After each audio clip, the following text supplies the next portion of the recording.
आज की बात जापान पे करूंगा। जापान आज दुनिया की तीसरी सबसे पावरफुल इकोनॉमी बन गया है। मैं इसके थोड़े हिस्ट्री से आपको आराम आराम से आज लेके जाऊंगा। 400-500 साल की अगर इसकी पीछे की बात करें तो सामुराइज को छोड़ के आगे निकले तो 200 साल पीछे के बड़े इंपॉर्टेंट थे, जो शोगुन एरा था। लगभग 1650 से 1850 तक ये 200 साल जापान पूरी तरह आइसोलेटेड था। यहां पे अलग अलग फ्यूडल लॉर्ड हुआ करते थे। फ्यूडल लॉर्ड क्या होते हैं? वो जागीरदार और जमींदार नहीं होते। ऐसा छोटा छोटा पूरा जापान डिवाइडेड था। तो जापान में कोई एक लीगल सिस्टम नहीं था, कोई एक फॉरेन पॉलिसी नहीं थी, कोई क्रॉस बॉर्डर ट्रेड करने के अरेंजमेंट्स नहीं थे, अंदर इनकी डेमोक्रेसी नहीं थी, कोई एक बड़ा प्रधानमंत्री नहीं था, एक कॉमन लीडर नहीं था, जिसके कारण जापान बटा हुआ था, आपस में अंदर और पूरी दुनिया से भी अलग थलग पड़ गया। शोगुन एरा को खत्म किया गया, आपस की जनता ने वहां उखाड़ के फेंका। तब उसके बाद आया इनका मेजी एरा। ये 40 बड़े पीसफुल साल रहे इनके। मेजी एरा में आते ही सबसे पहला काम इन्होंने क्या किया? वहां के फ्यूडल लॉर्ड्स को खत्म किया। जो इनके जागीरदार जमींदार थे, जिन्होंने पूरे देश को डिवाइड किया हुआ था टुकड़ों टुकड़ों के अंदर, उनको खत्म करके एक कॉमन एस्टैब्लिशमेंट लाके जापान में बिल्ड करी। क्या किया? पहले तो इलेक्टेड पार्लियामेंट लेकर के आए, डेमोक्रेसी खड़ी करी, एक ऐसी गवर्नमेंट तैयार करी जिसने कॉमन टैक्स सिस्टम बना लिए। क्योंकि पहले जागीरदार जमींदार पूरे जापान में अपने अपने हिसाब से टैक्स लेते थे, कोई अनाज ले लेता था, कोई चावल ले लेता था। इन्होंने उसको एक्चुअल कॉमन सिस्टम बिल्ड किया। उसके बाद इन्होंने सड़कें बिल्ड करनी शुरू करी, मैन्युफैक्चरिंग सेक्टर्स लाने शुरू किए, एजुकेशन पे बहुत पैसा लगाया, एक कॉमन आर्मी तैयार करी। पहले सबकी अपनी अपनी आर्मी थी, मिलिट्री लीडर्स लीड किया करते थे, अब एक आर्मी कॉमन पूरे देश की हो गई। अपने फॉरेन ट्रेड को मजबूत किया, लीगल सिस्टम्स को इतना स्ट्रांग बनाया कि अब दुनिया भर इनके साथ बिजनेस करने को तैयार हो गई।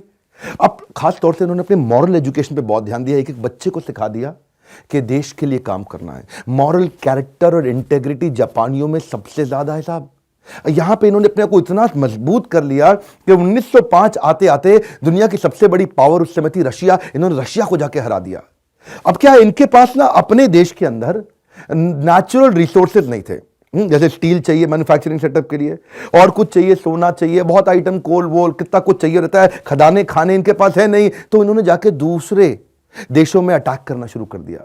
इनके कॉलोनियल एम्बिशंस बड़े हो गए। तो जापान अपने छोटे से देश से बाहर निकला अपनी आर्मी लेके, अभी इसको जीत लें उसको जीत लें। वर्ल्ड वॉर 1 में लड़ने लगे। वर्ल्ड वॉर 1 में लड़ते लड़ते थोड़ी काफी तकलीफें इनको आई। खड़े हुए वर्ल्ड वॉर 2 में पर्ल हार्बर पे अटैक किया। वो जो 1941 में उन्होंने जाके अमेरिका पे अटैक कर दिया ना, वो बड़ा गलत हुआ, क्योंकि जिसने ट्रिगर किया बाद में अमेरिकन्स को हिरोशिमा नागासाकी पे फेंकने के लिए। अमेरिका उस समय अपना आधिपत्य स्थापित करना चाहता था पूरी दुनिया में।